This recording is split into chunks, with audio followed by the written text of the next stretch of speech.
Hello, everyone, and welcome back to Play Pause Rewind, episode 10. We are back for talking about Invincible.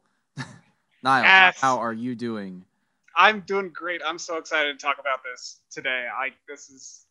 This series, as soon as I found out about it, it just kind of grabbed me, pulled me in. Like, I discovered it on my Instagram feed. It was just like a 5-second GIF, and I was like, yes, I'm all in on this show. So I'm so thrilled to talk about this today. How are you doing, Dylan? I'm doing great. I am having a good time. We're recording a different time of day on a different day, though, so I am a little bit sleepy. But yes, it's drinking hours time, so I don't have anything to drink. That's not very nice. Should have coordinated. I should have bought something, yes. And also, I guess, disclosure a little bit. It's been a minute since either of us have watched this. We watched the show as it came out, and we're recording this on May 24th. So, yeah, I think we have good enough memory to talk about it, though. And also, we'll do non-spoilers start as normal, but there's not a lot you can talk about spoilers, I don't think, so that's going to be pretty brief. But I would say if you have the opportunity, go in blind and don't watch it with your kids. If you have kids, do not. Yes, do not watch it with your kids, I'd say middle schoolers could probably start to watch this, but that's just me. I liked violent shows when I was a middle schooler, so. Yeah, just be warned. It's not. It looks very kid-friendly. It's not. It is not. Let's just dive in then. How's that sound? Yeah, let's dive in. So, Invincible is a new show on Amazon Prime. Animated show. Yeah, it's an animated show, and it's based on a comic series by Robert Kirkman. I don't remember exactly when it was released. I think it was released like in the early 2000s. But there were 144 issues in the total series, and that means they got a lot of content to work with, and we're just in the first season. And I love this show. They got so much more to go, so much more room to go, and to build with this series. But yeah, Dylan, what do you think makes this show so good? Yeah, but before I answer that, actually, just another thing. Robert Kirkman is also the writer of the Walking Dead comic, if you didn't know that. I did not. Yeah. So, a show that you and I both used to really enjoy and then stopped watching because it got bad, I think. Yeah. And I have no desire to return to it. But this show, on the other hand, is excellent. It's a very hyper-violent superhero show about a young high schooler who starts developing his powers. So in that sense, there are a few shades of Spider-Man in there, though not a lot. You have, and also his dad is a superhero. He's basically the Superman of this world, called Omni-Man, and it's really great. You get all the kind of classic superhero trappings of like, oh no, I've got my secret identity, and I have to balance being a hero with being a regular person and a student. But also you have stuff that we'll talk about in spoilers that makes it much more unique, I think. And it's a world populated by lots of heroes and lots of villains, and they've all been doing their jobs for a long time and have relationships formed with each other, and I think that's an interesting wrinkle to add to your superhero universe always. It's common in the comic books, less common in the adaptations so far. So Yeah, totally. I mean, just like you said, it's a world full of superheroes. And what I really like about this show, it's the originality of it all. Like this storyline, this plot just feels, even though it's got those classic superhero tropes, it just feels original. It feels fresh. It feels new. It offers a unique perspective on the superhero world. And, Amazon does a great job with that, with this show and The Boys. The Boys offered a very stark but still very brutal depiction of a superhero world, and this one's a very different take.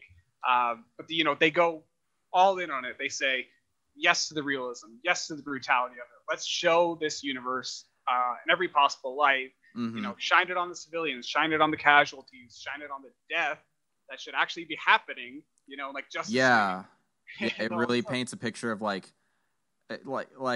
Watchmen in a way is kind of like, what if superheroes existed in the real world? But all the Watchmen superheroes, except for Dr. Manhattan, are just people. But this is like, what if a Superman existed in this world and got in a fight and Man of Steel kind of tries to do that, but I think Superman is the wrong character to do that with, because that's kind of not the point of that character. But here it's like, oh, if Superman type beings got in a fight, millions of people would be eviscerated every time. And that's general enough to where I think we're still spoiler free for the moment. But absolutely. Yeah, and I mean, like that this is, and they're both Amazon shows, but they weren't created by Amazon originally in comic books. But I think an interesting contrast between this and The Boys is, in The Boys, pretty much every superpowered person is a corrupt, like, monster. And that's not the case here. There are heroes, there are villains, and so in that sense, it's more traditional superhero, but it's just more complicated than that.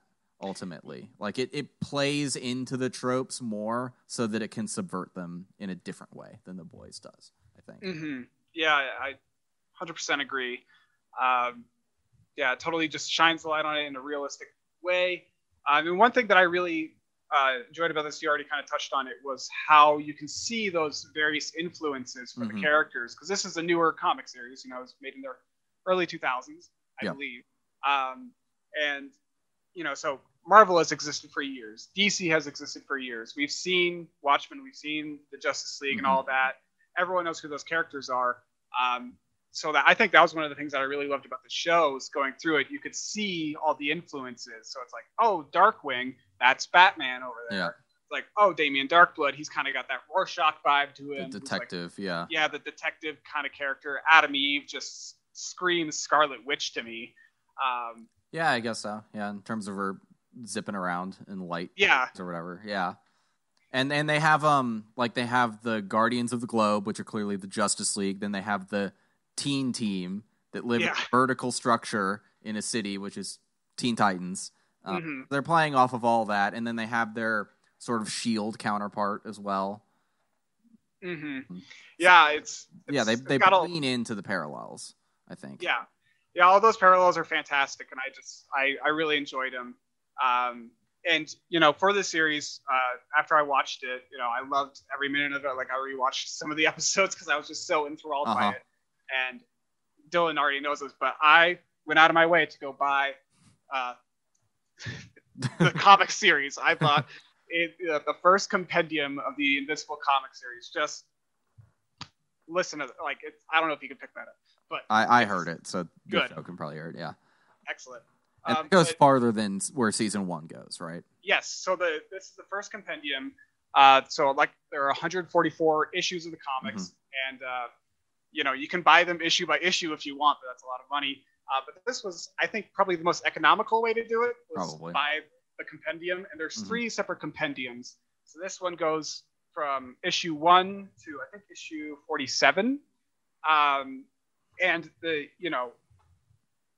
after you watch the series, I would highly recommend reading the comics. Like, they're very fun. They're very interesting. And once you read one, you'll just be like, what happens next? You want to know. And I think the comics, I'll provide some context for some other things, or how it's associated with the show, and like the parallels and what things are different later on. But one thing that I really liked about it, there's a lot to discuss, but the series, I feel like, at least in the comics, it helps provide some context for like why some supervillains become supervillains. Like, there's this one character at the start who's actually, they didn't use this plot line in the show, but he was a teacher at the high school, and he was turning the students that were the bullies and stuff into like human bombs. And it was his way, because his son apparently killed himself. Like, it was a whole suicide thing of like, because he was being bullied. And so that was his way of getting revenge on the world. It was because he lost his son. And it's like, well, it's a very kind of weird, rounded way of being like, okay, yes, I'm going to be a supervillain now. Yeah. But anyways, should we break off the handcuffs and start talking spoilers? Let's do it. Let's okay. Let's do it. So I think, and we're full spoilers now, the thing that sets this show on the track to be like as great as it is, and what sets it apart from the tropes that it plays into, and you're going to agree with me, is the twist at the end of episode 1. So basically, we're the first episode, it's just like kind of lighthearted superhero. It's like Omni-Man is Mark, the protagonist's dad. He's voiced by J.K. Simmons, and he seems like a really good dad, nice Superman guy. And Mark gets his powers, and he starts acting kind of sketch about it. And then at the end of the episode, Omni-Man murders the Justice League of this Earth, the Guardians of the Globe, like in a very violent fashion. So he is an antagonist, and he's the protagonist's dad, and that's a big part of the season is that tension. But no one else knows at the start. People, I mean, that was absolutely the thing that like it was hook, line, and sinker brought me in. When I is that the scene you saw on Instagram? A little bit. It was, you know what it was? It was like a 5-second GIF of when Darkwing jumps down on him from above, and he just grabs his ankle and just bam, dead.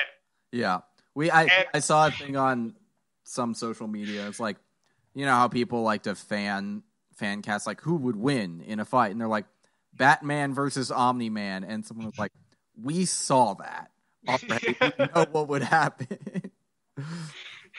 He would get torn apart in 2 seconds. Yes.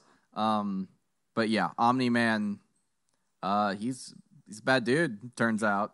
Yeah, he's a real bad dude. And I mean, you know, when I saw that clip, I was just like, okay, I have to know more, because that is exactly what would happen if Batman came at Superman. We're talking about a superhero who's strong, who's super strong, who can shoot lasers out of his eyes, who's like super fast, and he's going up against an average dude with a bunch of money.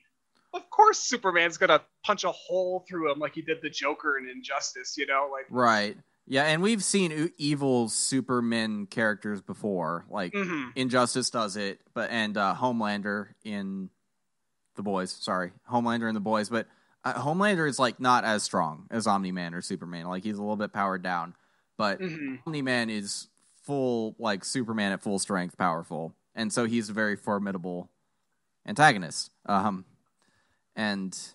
yeah, I think that twist is really what sets the show apart, because otherwise the first episode does feel a little bit generic, good, but generic in the superhero sense, in the crowded genre. But that twist sort of puts it on another level that I wasn't ready for. Yeah, me too. I wasn't expecting it to get so bloody, and the thing with the Red Rush, that gave me flashbacks to Game of Thrones, you know. Oh, yeah. The mountain. That was brutal. Oh, yeah, because he... he crushes his head. That twist, I would absolutely agree. That sets the tone for the entire season. And I think it's honestly the thing that kind of drives the whole season, too, is you want to know why Omni-Man did that. Right, because he does seem to be all right otherwise. Like, he doesn't... And I mean, that could be just him being a psychopath, but and you find out as the season goes on. Like, I think another really compelling element is Debbie, the mom, as she sort of starts to realize like her husband isn't who she thinks he is, and then by the end of the season, realizing that he doesn't even value her at all. Like, she is just a thing to help him pass the time for these couple years, because like Viltrumites, he's from a different planet. They live for like tens of thousands of years, right? That's what he says. Yeah, really long. Yeah. Yeah. So he's like, her life is like a blink of an eye, or basic something like that. It's tragic. It's like heartbreaking. Like, if I heard those words, if someone said that about me and it was true, 100% true, I would break down. I think I'd have a mental crisis. Yeah. And I don't want to spoil too much for the future of the series or anything, but yeah, please don't. Moving forward, I think in the final episode you kind of see the emotional toll it took on Debbie, and that's gonna probably continue into the next season a little bit. But we have not seen the last of her story. It's gonna be very interesting what happens to her next. But she's a great character, and I appreciate the role that they gave her, like all the attention to the story. Yeah, and I think just to move on from Omni-Man specifically for a little bit, I think the whole voice cast is really great. We have Stephen Yeun, who Walking Dead, Glenn. Speaking of Robert Kirkman, Walking Dead, so circles back around, we have obviously J.K. Simmons, who we've been talking about as Omni-Man. Sandra Oh plays Debbie, the mom.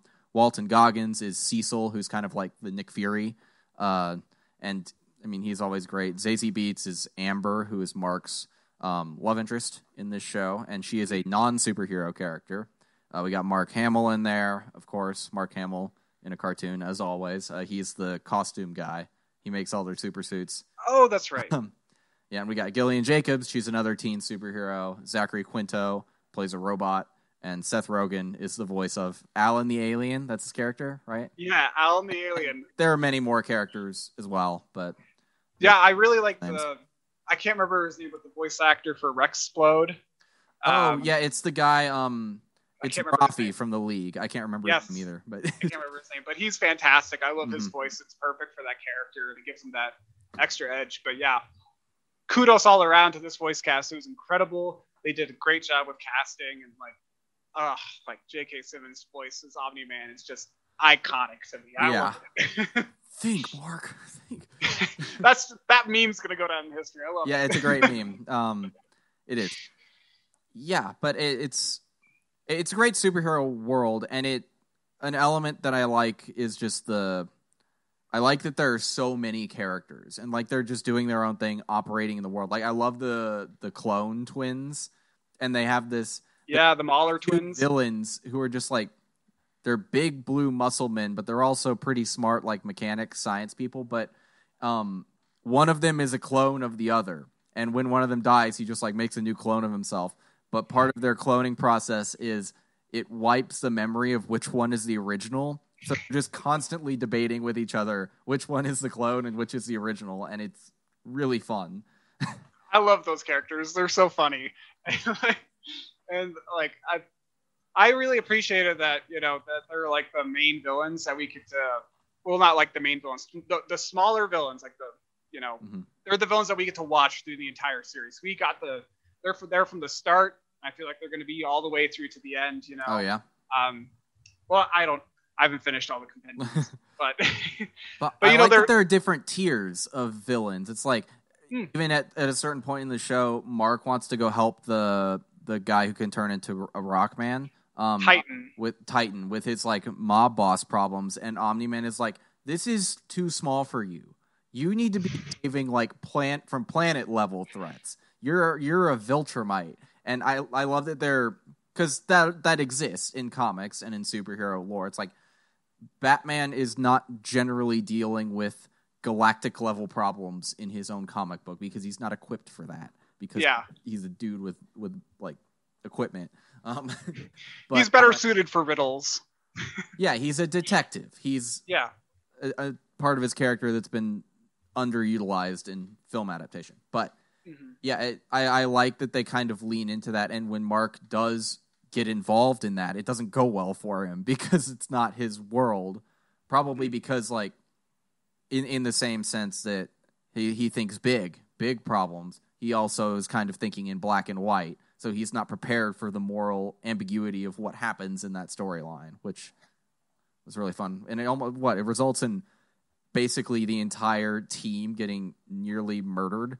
Yeah, I honestly thought they were all going to die, at the end of that episode. Too. Except for Invincible, of course. But, I thought Monster Girl was out. I thought, the Black Samson was out too. Yeah. That he survives to the end, right? He makes it to the end of the season, or am I not remembering? He makes it to the end of the season. He gets his powers back. He gets his powers back, right. I almost think, and I don't know if I'm right, but I almost think there would have been more weight if they had actually died in that scene. Like, it had gotten them killed. But also they do interesting stuff with all those characters later on. So, who knows? Yeah, I'm fine with them living. But, that was brutal. Oh, my gosh. And... it's nice that you brought that up because I do think that Mark definitely at the start of the series, he sees the world in black and white, like you were talking about. He sees it like, you're either good or you're bad. I'm here to lock up the criminals, and it doesn't matter, what kind of criminal you are. I'm locking you up. I'm going to stop you.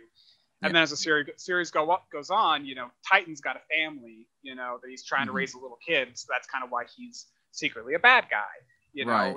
Omni-Man. And then when he teams up with him too, it's like he helps him beat the guy who's got him under his thumb, and then Titan kind of betrays Mark, not really, but he reveals his true motivation was to power grab that organization, which I'm looking forward to seeing more from him in the future, because I think their relationship could be pretty interesting if that's built upon after what we saw this season.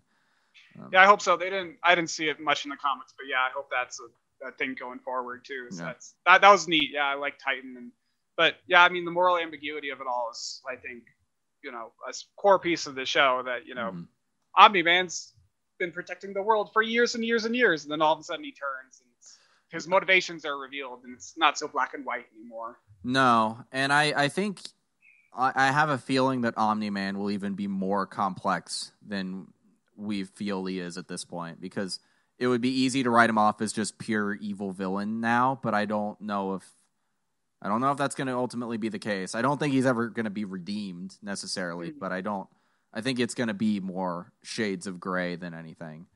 So I'm not going to speak to that just yet. I don't think you should. Let's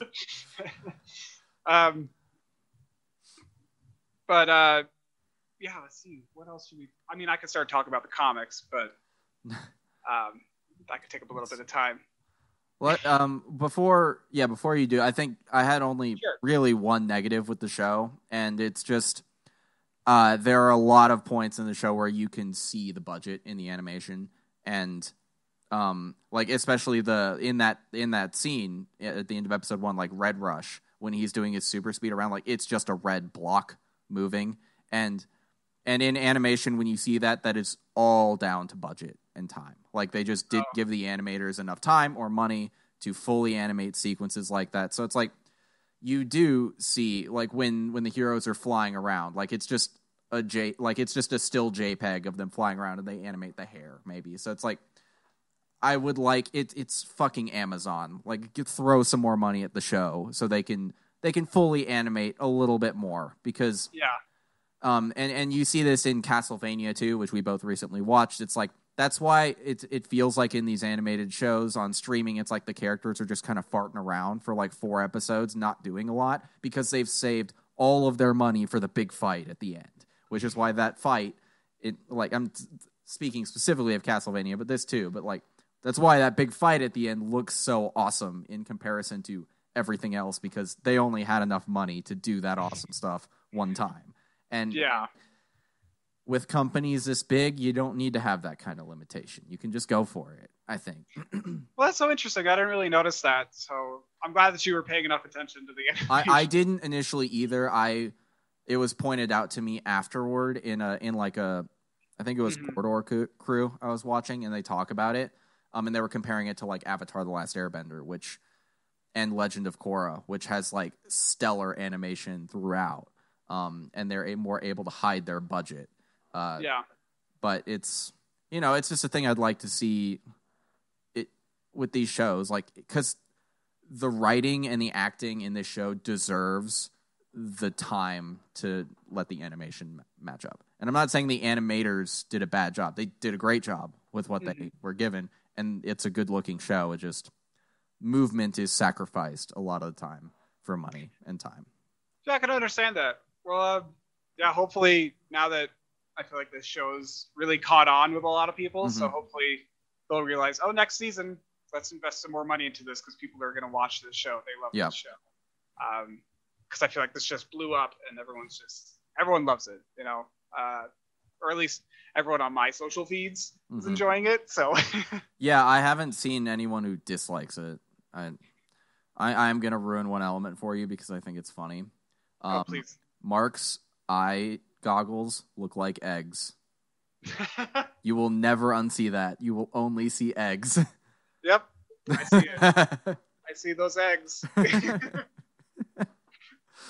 Yeah, anytime those eggs shatter, it's just like, come on, dude, just why do you keep the eggs? Yeah, I do love, like, their gear just gets wrecked every time, so they probably have to go back to Mark Hamill after each mission and get him to sew it up. He's got to be so busy. I bet he makes some bank, honestly.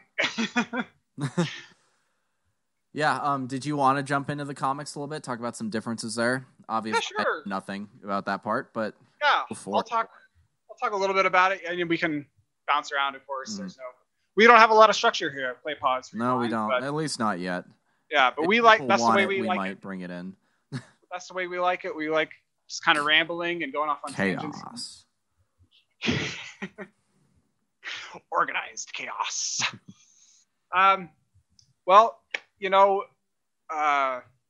where should I start? You know what? I'll start with some of the character changes because this is a comic book adaptation show. And there's a lot of changes from the comic series all the way to the show. And I think some of the starkest changes were actually some of the main character changes. So I'll specifically talk about a few examples here. So like Amber and his best friend William.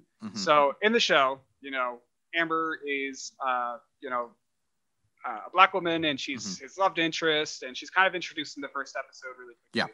Yeah. William is his gay best friend, who's very clearly gay.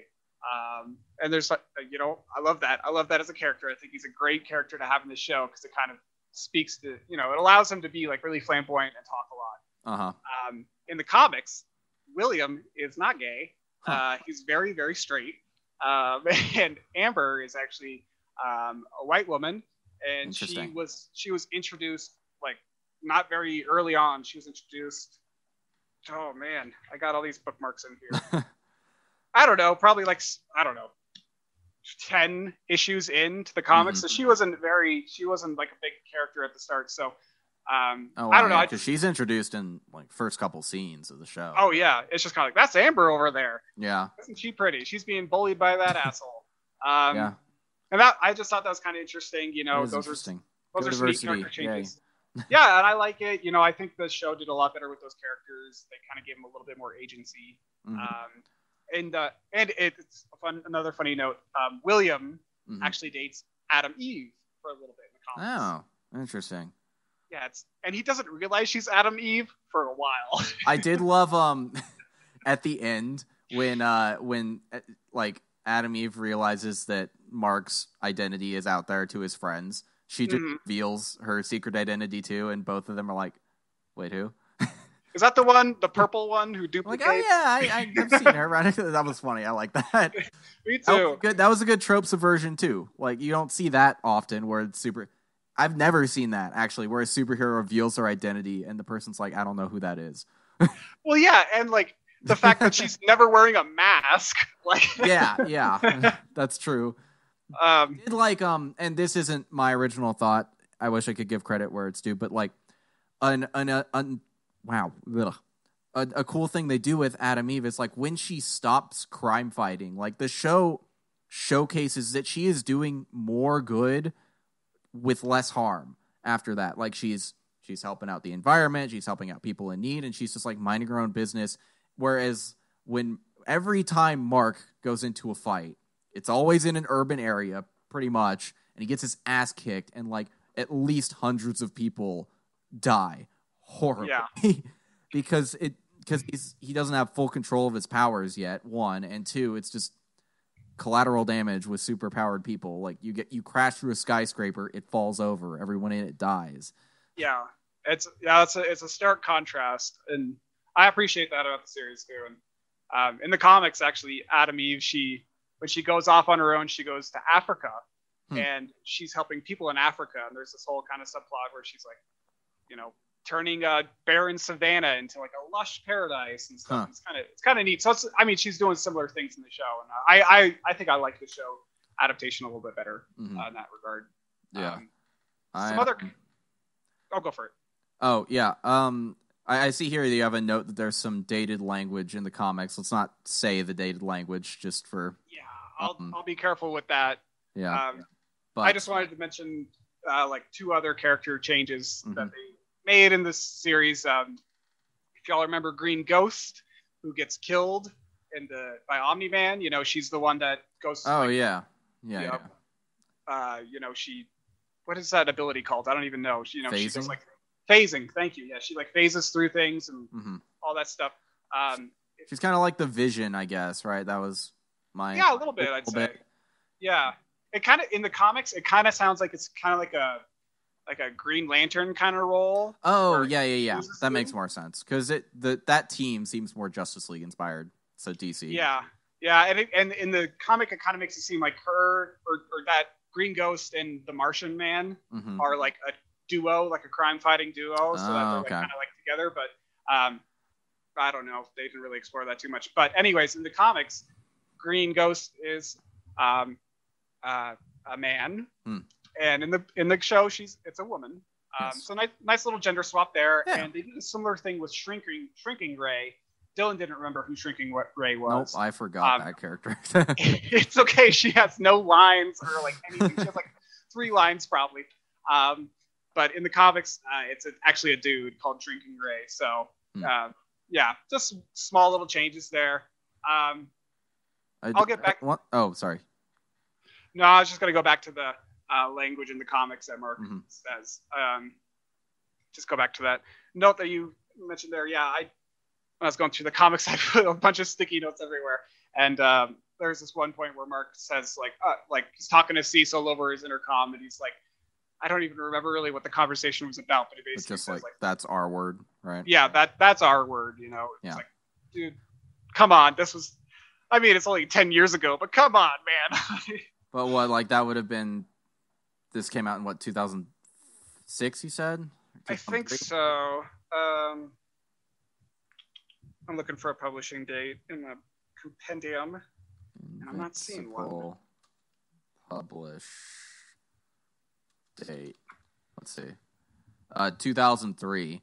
So wow. people were throwing that word around like it was nothing. Yeah. Not that it was acceptable then, but I mean, we were like, I was 8 in 2000. Yeah, I was 8 as well. I was 9. Sorry. So like, didn't know. Yeah, and I mean, he's a teenager, so. Yeah. But that's not an excuse for him to use that language. But at the same time, this comic was written. Right, but your video is lost. Are you still there? Oh. But yeah, it like also depicting realistically, he was a teenager in 2009. He being written in 2003. Sorry, teenager in 2003. He probably would have said that, and he was writing it accurately. So glad they cut it out of the show, though. We don't need that. Yeah, more. Absolutely. More like slurs or anything in the comic, or no? Sorry, my Spotify started playing on my phone.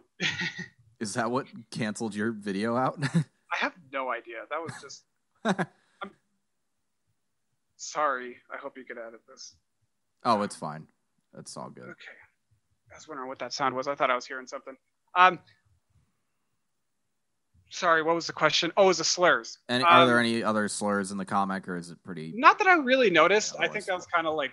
I think that was just like a few time thing, and like it's not even like a really big deal. It was just like there's so much like dialogue in the comics, and there's sometimes like, you know, because there's 144 comics, there's like sometimes just like recap issues, or like there's this one point, you know, where eventually Invincible reveals to Amber like, I'm invincible, and then so that whole comic issue is just basically him kind of recapping the series of events that led him to this point. But he's telling it to Amber. Yeah. So it's kind of, I think it's, you know, it's a way to catch comic book readers up if they forgot anything, what are the key details and stuff like that. But there's a lot of dialogue in there, so I'm not going to like chew up, you know, Robert Kirkman for a line he wrote in 2003. No, yeah, it's like, and I think that's, while we should recognize that stuff like that is there, but I think that's a mistake a lot of us like leftist people do, is looking back 20 years at something someone made back then and judging it by today's standards, and that's not constructive unless a person is still doing it today. I mean, like, you know, that's my opinion, at least. Oh, totally. One thing, since you mentioned it, Amber, obviously, like, super sympathetic to her and her frustrations in this relationship because her boyfriend keeps dipping out for no apparent reason, until the point where when he tells her he's invincible, she's like, yeah, I know, I figured it out. Then it's like, well, I mean, come on, then. You know why he's doing that. And her reasoning is like she didn't want to be lied to. I'm like, okay, but they work it out eventually, whatever. But it's kind of like, don't be like, he's getting his ass kicked, almost dying, trying to save people. Like, you don't need to be pissed at, like, don't yell at him for disappearing at the college campus when you know that he didn't disappear. Like, that's not fair. Yeah, I think that whole plot line kind of just, that was the lowest point in the show for me. Like, I didn't enjoy a lot of that plot line of, like, you know, the Amber stuff. Like, it was fine.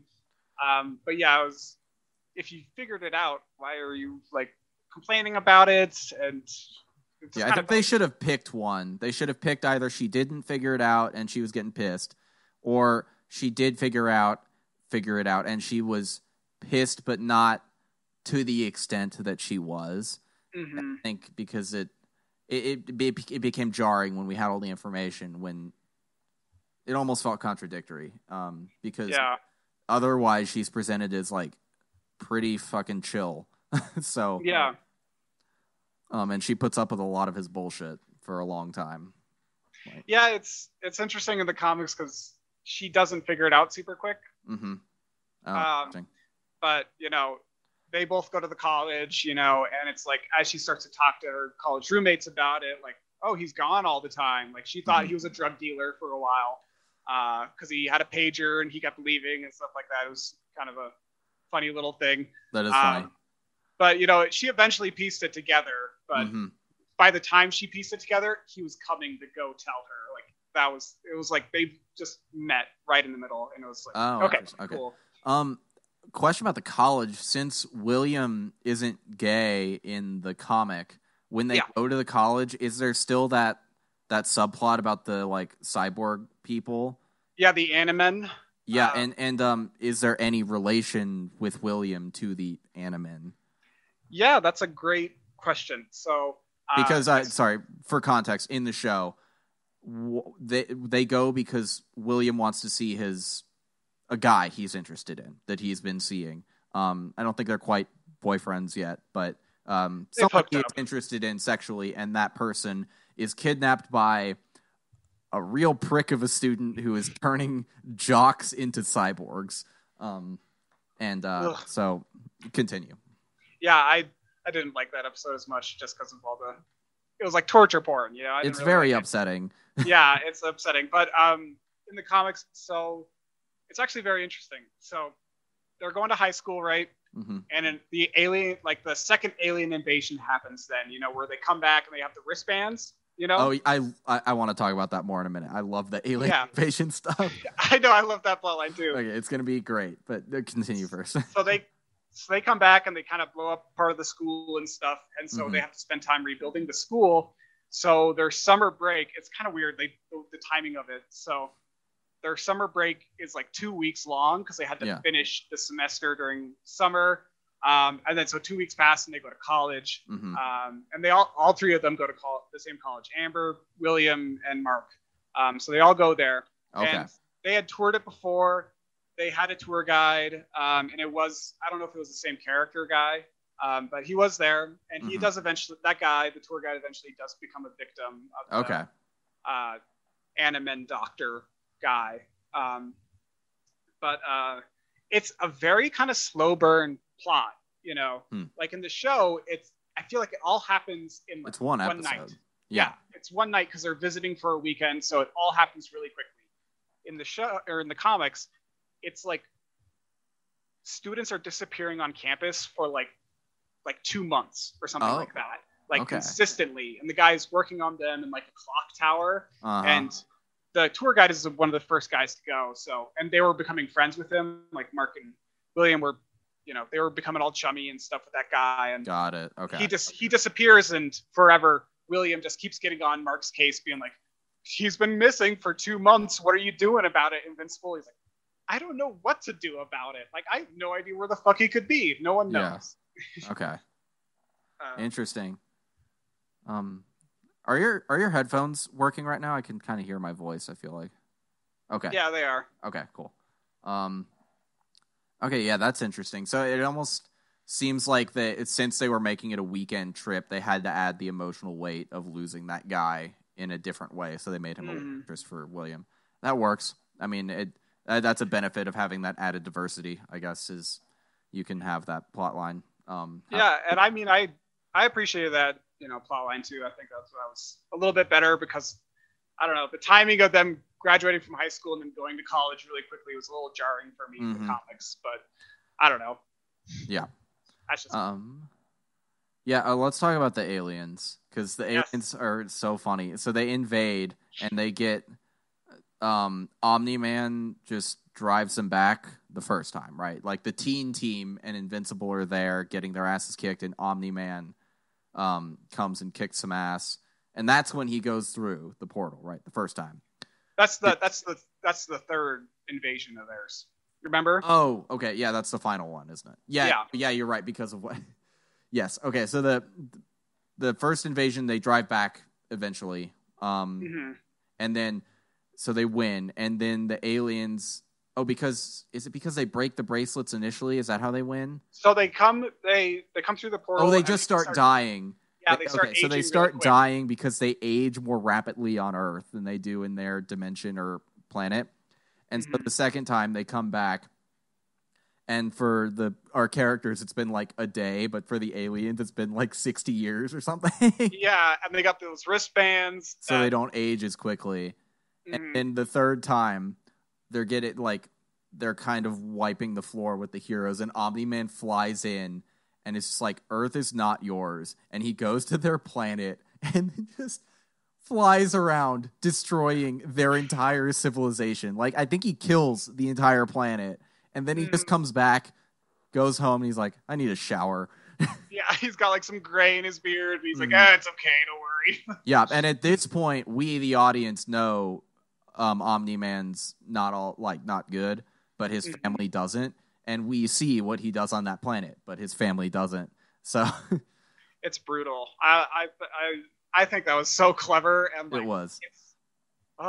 Just that music and like the entire action sequence is it's just so interesting to me. Like I was just captivated from start to end of that. And seeing Debbie's reaction to the different things he does, like she's gotten used to him being in danger so much. It's like, oh, so he'll be late for dinner. And it's like he went through a portal to an alien dimension. It's like, oh, yeah, he does that all the time. It's fine. Oh, I'm not too worried. It's just a different dimension. Yeah. I do love the casual way a lot of these heroes use their powers, too. Like when Omni-Man and Debbie, what's Omni-Man's name again? I forgot. Nolan, thank you. When Nolan and Debbie are talking about like, oh, you want me to pick up some dinner? He's like, oh yeah, what about that like nice little pizza place in Florence? He's like, oh yeah, I got it. And he flies to Italy to pick up a pizza. Yeah, and get me some wine from France. Yeah, you can that one bodega, in Versailles. It's like, oh my god. That's so and cool. then she uses that to her advantage to like start investigating him. Like, to figure out that he's bad. Also, Damien Darkblood, you want to talk about him? Yes. I like that character a lot. I think he's really fun. Yeah, so I mean, Damien Darkblood in the show, he's he's the devil from hell, or he's a demon from hell. Demon, yeah. He's a demon detective. Yeah, he's trying to seek a way to get out of hell, to escape his eternal damnation by correcting injustice on Earth. Okay. I wasn't totally sure explicitly what his motivation was in this. At least that was my understanding from the show. I knew he didn't want to go back to hell, but I didn't know maybe it's just because it's been a minute since I've watched, but I didn't remember exactly why he was doing it. I thought he was just trying to avoid getting sent back, but maybe you're right. Is that the same in the comic too? They really don't focus on him too much, but yeah, I assume that's kind of the same. Excuse me. So, in the show, he's a very involved character for the first, 5 episodes or whatever before they send him back to hell. And in the comics, he's used very differently. He shows up to the funeral of the Guardians of the Globe, and he's there, and he kind of asks some questions and stuff, and then you don't see him again for a while. And then he comes back, and this is after everyone knows who Omni-Man is, and what kind of an asshole he is, and that he killed the Guardians of the Globe. But he comes back and he's like kind of still investigating the crime, and he comes up to someone like, I need these documents so I can figure out who did it. And then the person just laughs at him like, dude, everyone knows. Like, everyone knows who killed him. Like, dude, he was so behind. That's awesome. I like that because he's pretty much on the case early in the show. He knows. Oh yeah, he can smell it. Who did it? Yeah. In the comics, he's not as clever. That's really funny. I like that. I talking about just side characters. I think Cecil and the sort of shield type organization they have is very interesting, and also so like personal rights violating as an organization. Like you can just literally turn invisible and hang out in people's houses, and they do it all the time. There's scenes where all those agents just like decloak, and there are 20 of them in people's living rooms. Yeah, it's problematic to say the least. Yes. But Cecil is an interesting character, I think, and the relationship between him and Nolan is interesting. Same with the relationship between Nolan and the Taylor, Mark Hamill. I like that, like they're friends, and that everyone feels super betrayed when they find out that Nolan is really not a good guy because they've all been kind of like friends or coworkers with him for such a long time. Yeah, right. It's heartbreaking, and I think that's another thing that's different in the comics is that Debbie and the Taylor, they're very like involved with Omni-Man's life, and Cecil's involved too, but we're not introduced to Cecil until Omni-Man leaves. Oh, actually. Yeah, that's a huge difference because know about the organization in the comics until Omni-Man leaves. I think you kind of get like a little bit of a glimpse, but you never really know who's at the top because you kind of see some of that behind the scenes stuff and the medical equipment and stuff. But it's very it's interesting because like there's a lot of differences between the comics, like how they structured the overall story and how they structured the story in the show. Like, the whole show is building up to this climactic thing, the 8th episode, where it's going to be this big battle between, Mark and his father. And Cecil's going to use all the technology that he can to, like, stop Omni-Man.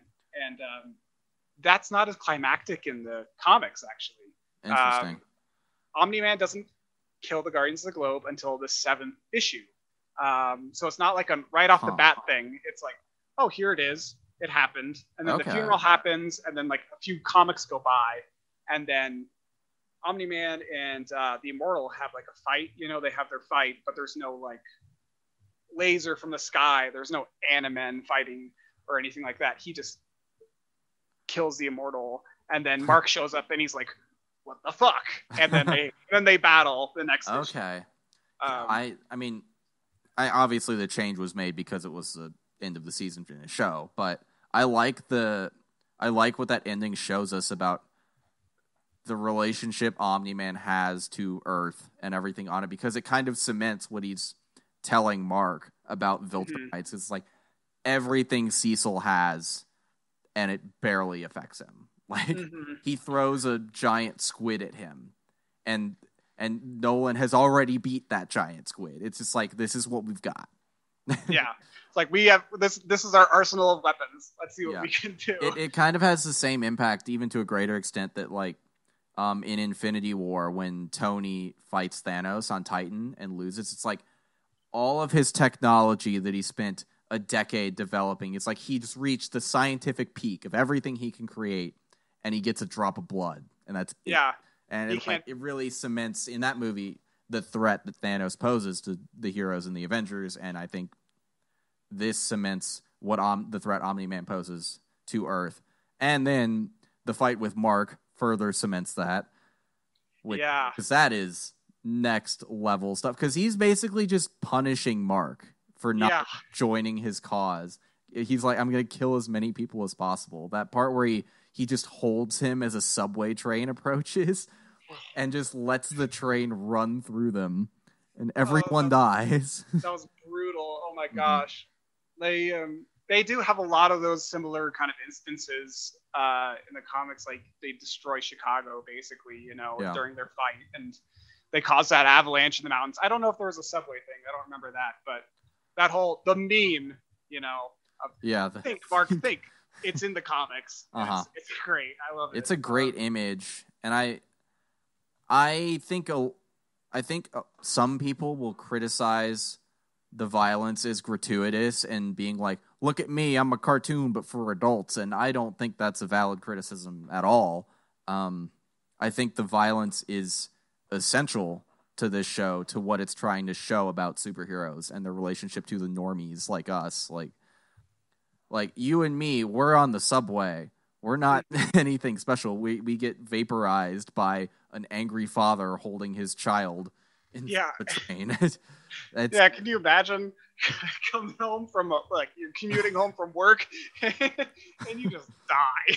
Yeah, it's because that is the reality of a world where there are super people like this. It's like you are nothing in that world. You are insignificant to what happens to your life. You have no control. You're like, you could just be cooking dinner in your high-rise apartment. You could be a multi-millionaire, have a penthouse, and then Omni-Man throws his son into the foundation of your building and it falls over. It's like, you're done. You got nothing. You didn't stand a chance. No, but you didn't. And then that adds another interesting element to the more street level, like heroes and criminals, like Tank. That was his name, or Titan. Titan, yeah. Titan worked so hard and manipulated Mark to get that criminal business. What if Omni-Man just chucked Mark through his building and he died? That could happen. So it definitely could. There's so many different power dynamics at play in a world like this, and this show actually explored them where these things don't usually do that. Mm-hmm. Yeah, I feel like, when you watch the animated Justice League or even some Marvel movies, they'll pull their punches, because it's this is a family movie. We don't want there to be a ton of blood or brutality. But right, and there is loss, but of course, but they make a point to it's off screen, one, and two, it's mentioned when it's convenient for the storyline. Like Civil War talks about the death toll of the Avengers' actions a lot, but we don't really feel it that much. Yeah, which is fine. I'm not critiquing Civil War for this. It's just that's the tone they're going for. They're not going for this, so they shouldn't do that. Which is why I have a problem with Man of Steel, because I think that is the wrong venue for what Invincible does so well. I don't see Superman punch a guy through a skyscraper. That's upsetting. Yeah, that's concerning for everybody. Yeah, but Omni-Man punching a guy through a skyscraper, yes, please. Yes, 100 times yes. But don't do it to me. Do it to someone else. No. And I almost forgot about the space storyline. Oh, the space storyline. Yeah, when they go to Mars, you mean? Yeah, and they bring back a parasite, and that is not mentioned again yet, at least. Well, yeah, they do continue that storyline in the comics, and it gets very interesting. And eventually, I don't want to spoil too much of it, but those parasites, because they have the hive mind now, they have something to latch onto. They eventually are thinking, oh, I should go invade that Earth over there, So it's neat. A part of me doesn't really enjoy the reasoning behind all of it, because it's oh, we're Martians, and because we're able to shapeshift, we turned these terrible, terrible creatures that could destroy a civilization in a matter of seconds into slaves. We turn them into slave pets to help us out with the most minute tasks. And it's oh, I didn't even know that. Yeah, that's what they did in the comics. It's dude, just kill them. Why do you need them? You guys don't need these things. Yeah. Yeah, the show covered a lot of ground, now that I think about it. There's a lot going on. The robot subplot. Yeah. The clones, wow. That's a wild... Oh, my God. Did you see that coming? Because I didn't. No, I thought...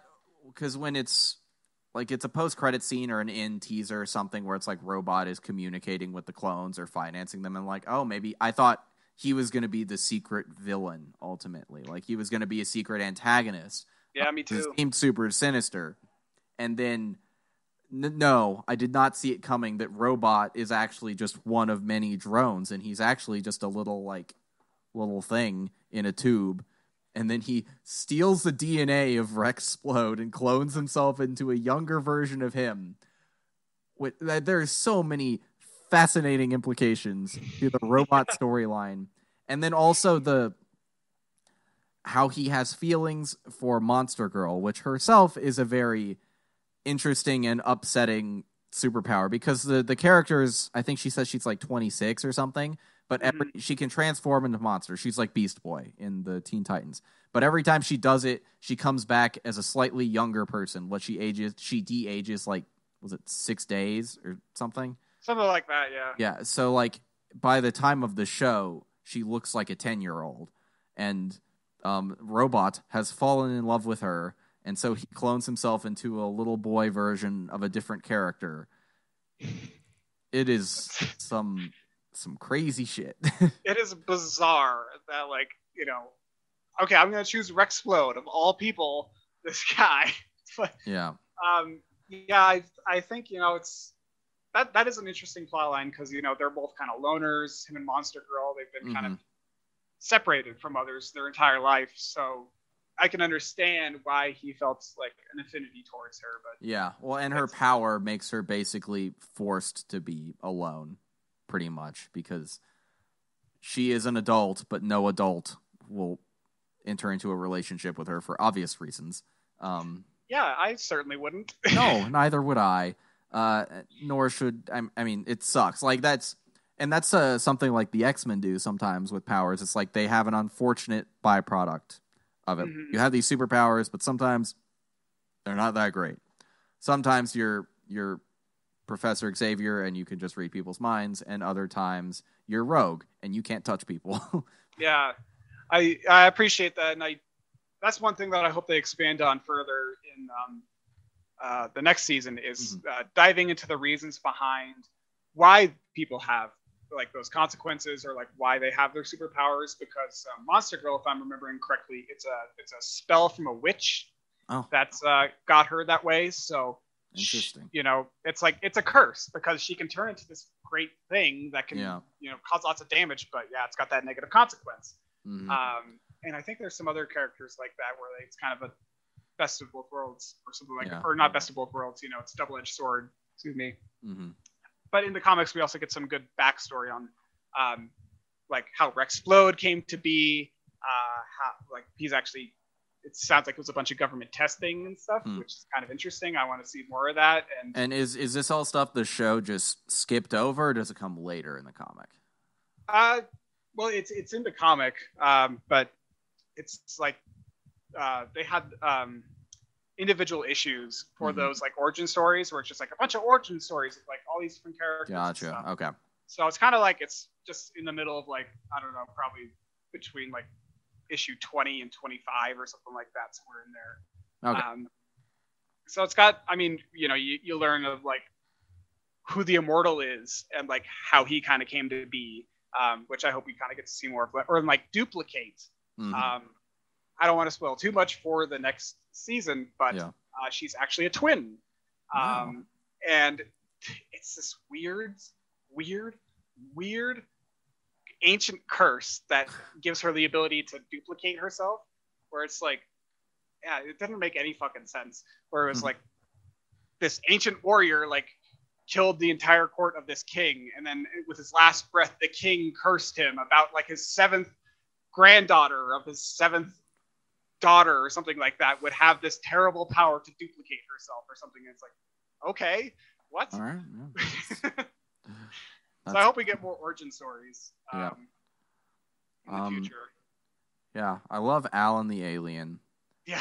Just shows up halfway through the series, and they're like, oh shit, it's this guy again. Because I guess presumably he's been doing this a lot. And then I guess it's normally Omni-Man who goes out and fights him, and he just fights him because Mark talks to him.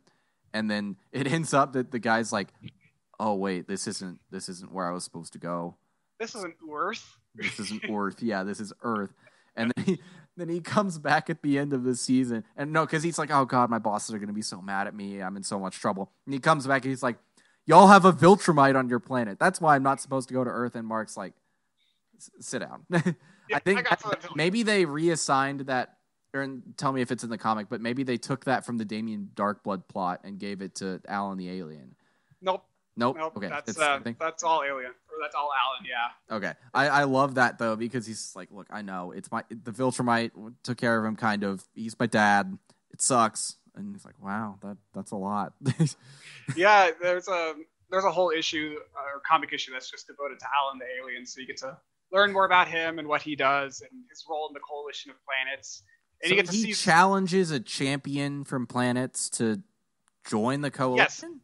No, he's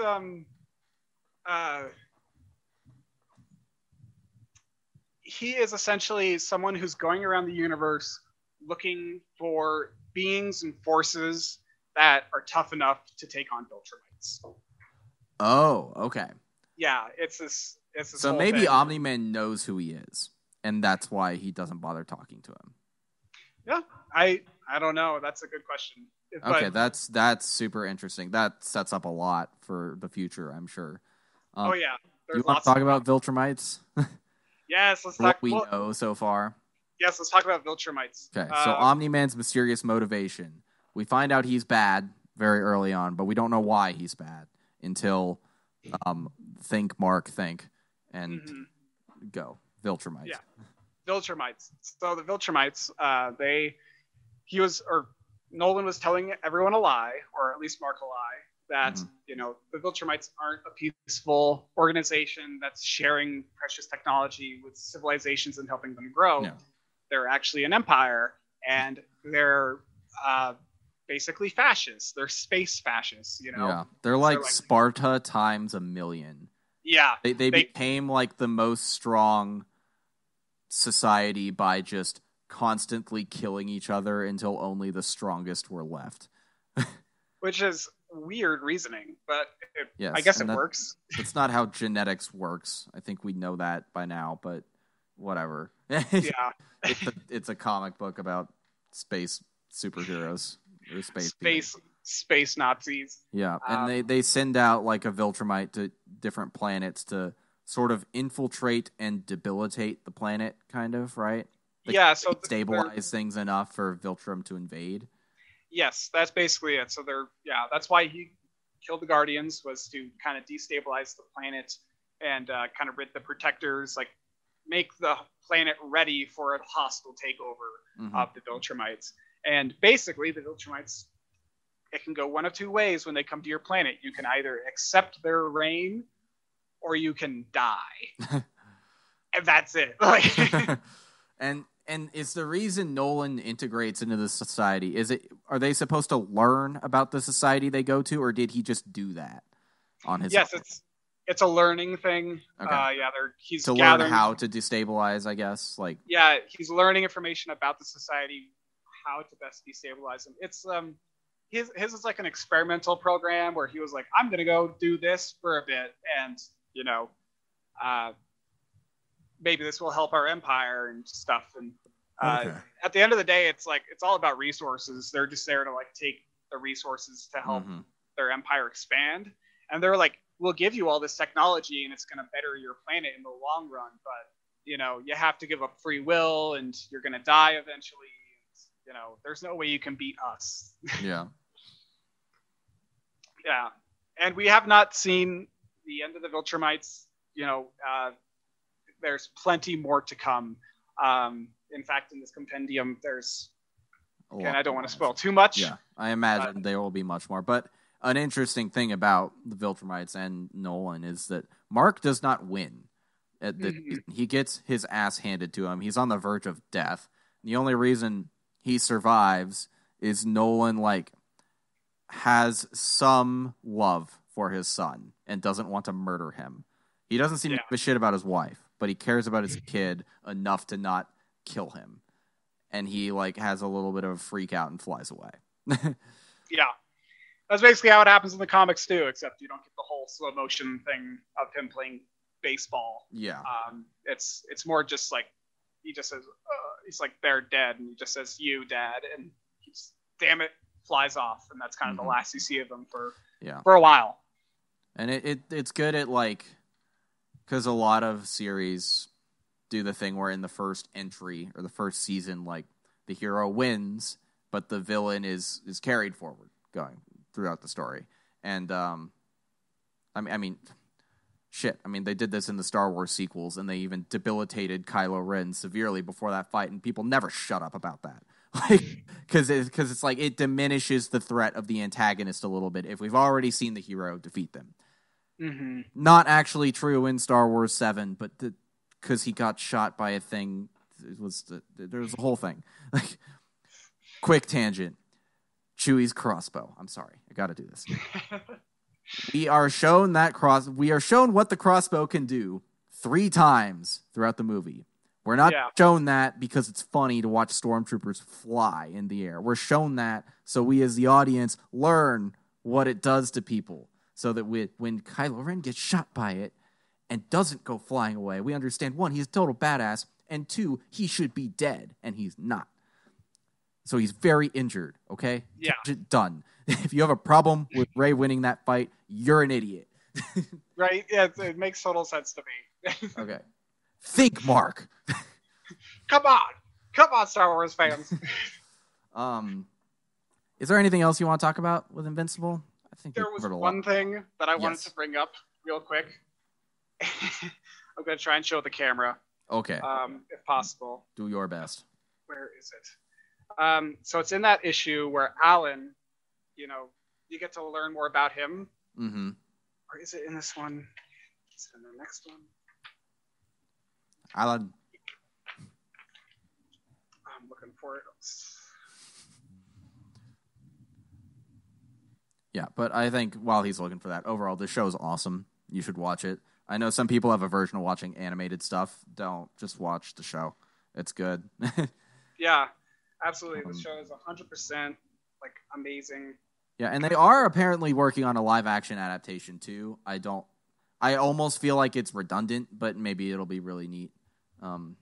We can talk about some fan casting for that, too. I mentioned off-air John Hamm would be great for Nolan or Amit. John Hamm would be excellent. That's a great pick. And I just because the voice actors for Mark and Debbie are Asian, I think we should stick with that too. Steven Yeun's a little too old to play a high schooler, I think. I don't know any high school aged Asian actors, so. Yeah, I don't know. I should, but I don't. I kept seeing people being like Tom Holland for Invincible. I'm like, no. He's not white. He's not white. He's not white, and he's already Spider-Man. We don't need Tom Holland there. No. No. Okay, I can't find it. But anyways, there's this whole thing where Alan, he's going back to the Coalition of Planets or something like that, and he gets sidetracked by this little mission really quick, and it's literally Star Trek. It's literally first generation, or the next generation, excuse me. So it's you have Picard there, and instead of data, it's download. But he basically lifts their ship and pushes it away from this dangerous thing, and they're like, "Oh, thank you." And he's like, "I gotta go," and it's what was that? That was Star Trek. What are they flying in a ship that looks like the Enterprise too? Yeah. Yep. That's really funny. Yeah, and then you see them later on, in the background, and it's oh, that's so weird. Why did? That's so strange. The great thing about this comic series is that I feel it fully knows that it's a parody and it fully embraces it, and so that's why they do stupid shit like that, where it's let's just throw in Star Trek in there. So do you see Invincible as a parody of superheroes? Well, I don't necessarily fully see that. I just I think the comic series realizes what it is. It's kind of breaking the fourth wall a little bit, Deadpool. There's this whole bit. I'm looking for it again. Hopefully I can find it this time. I'll just describe it actually instead of looking for it. So anyways, Mark's really big into comics, Mm-hmm. Yeah.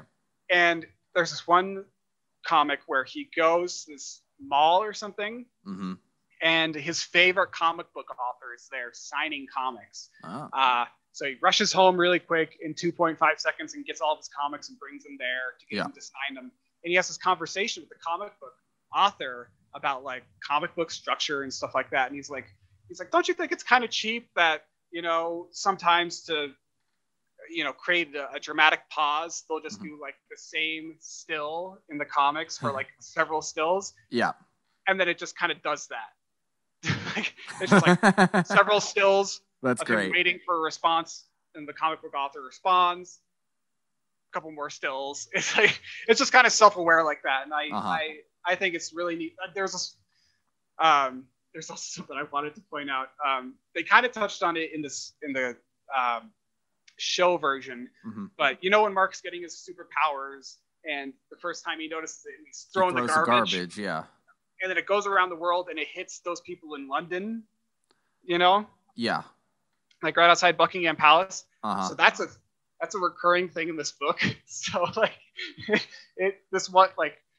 it's so weird. When he graduates too, he like takes his hat and he throws it and he's like, oh, that's never coming back.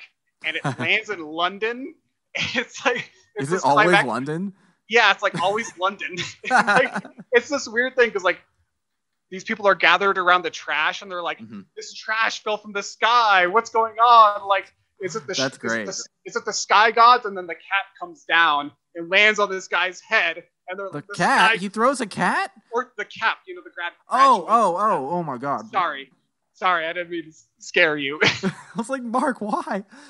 But you know, he graduates. He throws the graduation cap, and then it lands on the guy who's talking about the garbage. And they're like, the sky gods have spoken. He's our new prophet. It's like the weirdest That's funny. plot line. I love it. One question just about this. Well, one, I think this show benefits a lot from having knowledge of the superhero genre. I think it would still be good without that, but it plays on tropes so consistently that I think, like, if you know who the Justice League is, you're going to get more of an impact out of that big twist because you understand the strength of the Justice League or whatever. But superhero fatigue, do you have it? Oh, I think I'm slowly getting it. Yeah. I don't feel like super fatigued, honestly, after watching this show, because the show just felt so fresh and original. Kind of the same way with The Boys. I loved The Boys because it was just different and it was, you know, exploring something that was, you know, not explored before in the superhero universe. So I appreciate getting those newer stories, but, you know, I think like when you compare it to like a show like Jupiter's Legacy, like I didn't really care that much about Jupiter's Legacy, but it was fine. But yeah, I'll agree. I'm not getting it so much. I understand. I have a problem with the oversaturation of the genre in the sense that it's potentially drowning out other genres that could be prevalent in like the blockbuster sphere, but that's it for me. And I'm 2 episodes into Jupiter's Legacy. It's fine. I don't. It's not. I don't hate it. I don't love it either, though. It's not like, I mean, like, it's rare for me to be watching a show for over 3 weeks now, bingeable, and I've only seen 2 episodes. I'll probably watch one tonight. But, yeah, I also, I think the genre is growing up in an interesting way in film and television. Like, we're able to get stuff like Invincible because there have been so many superhero stories that we now understand these tropes super well. But also, I get why people get frustrated with the constant barrage of superhero media. It is like, I don't think it's too much for me, but I also think, like, objectively, it is too much. Yeah, it is. If you were to watch everything, like, that's all you would watch, right? Yeah, because there's all the animated shows, even the ones like that we kind of grew up with. You know, there's all this stuff on like HBO, like all those, you know, Justice League movies and stuff. DC animated's got stuff. DC live action, Marvel's got animated stuff too. It's everywhere. But there's Amazon stuff. There's Netflix's stuff that's over now. But then there's the CW if you want to watch that as well. It's a lot. It's a lot. It's a lot of stuff. But you can't like with any. I mean, there's just a lot of television too and movies. Like no one watches everything. So don't try to do that for one genre. I don't think. Yeah, like because I'll say I want like probably, you know, 4 more seasons of Invincible. I feel like there's enough content there within like all the 144 issues that you can pick and choose. I'd like to see them complete the story. I hate to see an unfinished TV show. And I think they got enough momentum behind them now where people are like, I want to see this played out through the ending. So I think, it's kind of like Rick and Morty. I want 9 more seasons, Morty. I want 9 more. But I don't think that they'll make 9. I think more like 4 is probably perfect. Like 4 more seasons of Invincible is probably just all that we need. I mean, any more than that's probably too much. Fair enough. Closing thoughts on Invincible. It was good. Do we want to make some next season predictions? Like, sure. I got some answers, but I don't want to say them all. So okay. What do you think should I just do the predictions then, and you just? I could talk about a little like some things that I think is gonna happen and try and make it as spoiler free as possible. But okay. What do you think is gonna happen next? One thing I think is Omni-Man will be either a minimal presence or we will follow him in a parallel storyline. I don't think we're gonna get Mark against Omni-Man in season 2 at all. I don't think they'll even meet. And I think we'll get more from the clone dudes. Because they got arrested again, I guess. But I imagine they'll be recurring people going forward. I think Mark will probably have a crisis of some kind. Because he got his ass kicked and his dad is an evil man. And yeah, let's see what I maybe more Damien Darkblood. Maybe he'll get out of hell. I'd like that. I was sad when they sent him to hell, and it seemed kind of arbitrary. I don't think Cecil needed to do that, if I'm being honest. Yeah, I was like, dude, just let him do his thing. Like, he's just the innocent demon. Like, you know what? I bet we might get some flashbacks of Omni-Man. Ooh, that'd be fun. Yeah, I think we might start getting Omni-Man backstory. Maybe not in season 2, but I would be shocked if we go through the whole show and don't get it at all. Yeah, so I'd appreciate that. That'd be cool. Yeah, and more from Titan. I think we'll see him again. But that's all I've got prediction-wise. Yeah, well, yeah, I think that they're going to continue a lot of those villain plot lines with the aliens. I think they're going to come back somehow. I don't think we've seen the last of the Animen. I think they're going to be called back into action to. Yeah. They work for Cecil now. Yeah, they work for Cecil now. That's little guys. And so the guy who made them. He's in Cecil's organization. Yeah, that's a weird one. Yeah, I think that we'll see. We'll definitely see more Viltrumites. I think we'll get some interactions with them. This next season, I'd love to see. Like I think I already mentioned this, but love to see more with the Guardians of the Globe. Get some more backstory on them. So the original team or the current team? Oh, the current team. Okay. Current team. That's what I'd like. The originals. Take it or leave it for me. One thing I did like about the originals is they gave them each just a little bit of humanization before they fly off to that distress call. Like every one of them is shown to just be like a very nice, good person before Omni-Man murders them. Yeah, they do that in the comics too. There's no like whole, siege of the White House or anything like that. The first time that we see the Guardians is when they're kind of doing their whole little like, I got to go off to the call. That's all we see in the comics before they die. But yeah, it would be kind of nice to see a little bit more of them, but yeah, take it or leave it for them for me. There is a fish people plot line in the comics. So, is that what they're called in the comics? The fish people? I can't remember. That's how I remember them. The aqua people. I don't know. Yeah. It's a weird plot line. I think everyone will enjoy it when they debut it. I think we'll get some more Alan the Alien. We'll get more of him. Yeah. And I think we'll be introduced a little bit more to the Coalition of Planets. There's some characters there that are kind of neat, so I think we'll be introduced there. There is one character that I just kind of wanted to mention. I hope it's not too much of a spoiler, but there's this character called Angstrom Levy in the comics. And he has this whole plot line with the Mahler twins, those blue guys, before Robot does.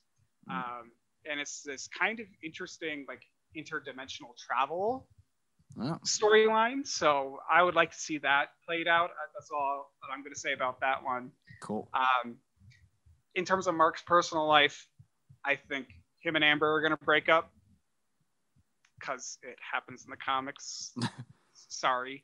Honestly, I'm shocked that they are still together in this. Yeah. I thought like they were done 4 or 5 times. I know. It was like, yeah, you guys broke up. Yeah. Please. We're going to get some more stuff on Mark's mom. She's going to have a bigger role to play. Like, she's going to be struggling with the trauma that Nolan caused her and her family, but her story's not done yet, and it's going to be great. And there will be another character who is a little bit akin to our main character, I think, be introduced. Cool. But I do not want to spoil anything more than that, so that's all that I will say. Cool. Okay, so I would recommend Invincible to anyone probably over the age of like 14. What do you think? Yeah, same here. Anyone over the age of 14, I would say this is a great show. Even if you don't really like superhero shows, I'd say give it a try, but, be prepared for some guts and gore, be prepared for some brutalities, fatalities, and, lots of brutal shenanigans. But I think the storytelling's excellent. The characters are excellent. Yeah, I should amend my recommendation, I guess. If you're triggered by extreme violence, even if it's animated, don't watch this. Yeah, if you can handle some blood and gore, I think you'll like it. I mean, if you got through Game of Thrones, you'll probably be fine, because the most upsettingly gory thing is probably the head crushing, which we all saw. We saw the mountain crush the Viper's head. Spoilers for Game of Thrones, but whatever, that was a long time ago. Other stuff. What have you been watching or reading recently other than the Invincible Compendium? I've been reading this book called Tree Grows in Brooklyn lately. It's not a superhero thing at all. It's like a story that really outlines living in the 13s, like early 1900s. Okay. In like Brooklyn, and it's kind of like highlighting poverty and what it's like to grow up during that time, and the hardships of like being so poor and not having a lot of money. And I don't know, it's just a really neat story, and it's like one of those books that they teach at school and stuff. It's I'm really enjoying it. It's giving me like some good perspective on just like how fortunate I am. Yeah. What a great time it is to be alive right now, even with everything going on in the world. Even though all the horrible things and stuff. Yeah. What else have I been doing? I'll think of that one. What have you been watching, reading? Well, I have. When I was out on vacation, I continued reading the Thor comic line I've been reading, and that's still really good. I like it a lot. This point, so we've been there. It's all building up to like Malekith the Dark Elf has this like plan for conquering all of the realms, and Loki has been introduced into the arc now, and he's doing some interesting things. He's allied with Malekith. And for the moment, like, original recipe Thor is like missing at this point. They don't know where he went. He's being held prisoner. You find out one of the volumes is about what he's doing, and he's being like held prisoner by the Collector. Cool. There's a new Mjolnir from a different universe that showed up on old Asgard, and Thor goes to investigate it, and the Collector, it's like, I can't lift the hammer, so I'm just gonna collect old Asgard. So he brings the entire like civilization into his collection. And it's Thor and Beta Ray Bill like breaking out. And then meanwhile, like Jane Foster is Thor in the main line, and she's dying of cancer, is a big part of her character arc in that, or her character like is journey in that. And the like unfortunate thing for her is that every time she picks up the hammer, like it clears her body of toxins, so it just eliminates her chemo. So being Thor is literally killing her faster. Wow, that's crazy. Yeah. And I found out why Thor became unworthy at this point.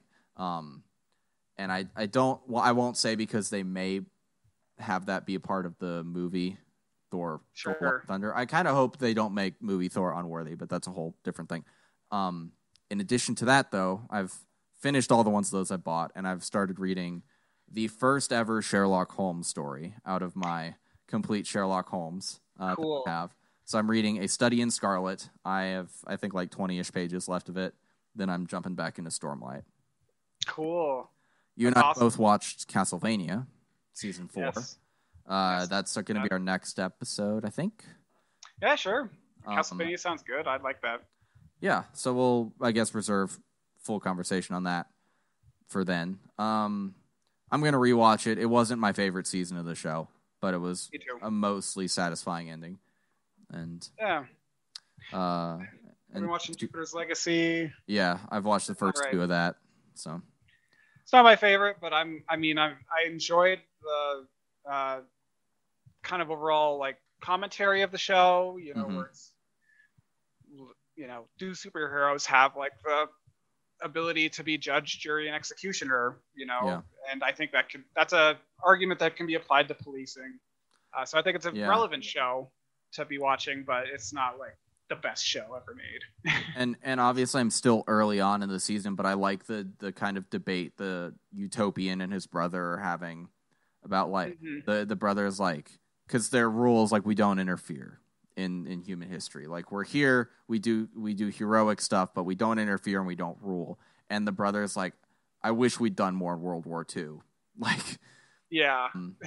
And I guess the show is posing the ethical question of, like, if you're in that position as they are, do you have the moral obligation to intervene and things like that, or do you stay back?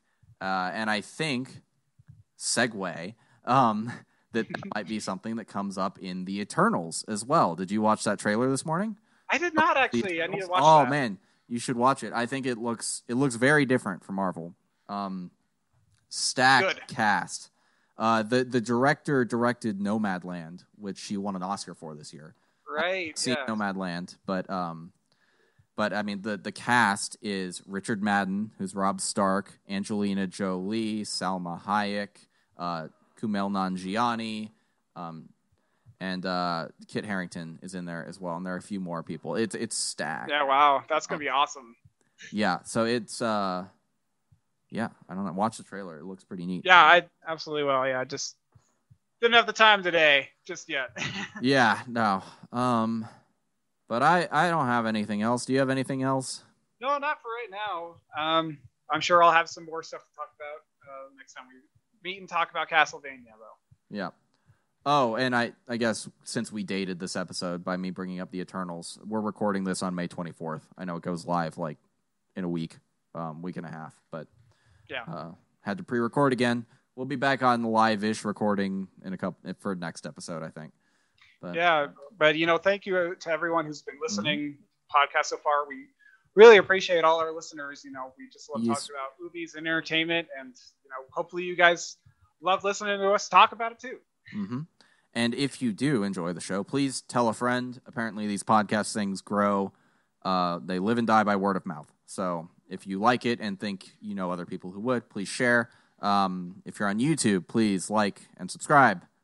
We put the video versions up on YouTube every episode.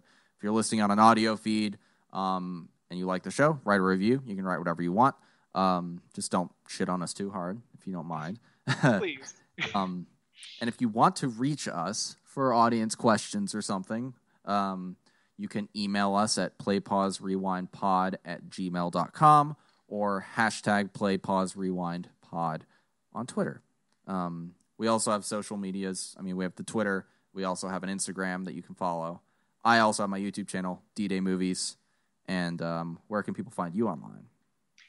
If you want to follow some occasional neat photography, check me out on Instagram at Miles Got No Styles. Yep. All right. Well, and that is today's episode. We will see you guys in 2 weeks to talk about Castlevania Season 4. Yay! Bye, everyone. Thanks so much for listening. Bye, guys.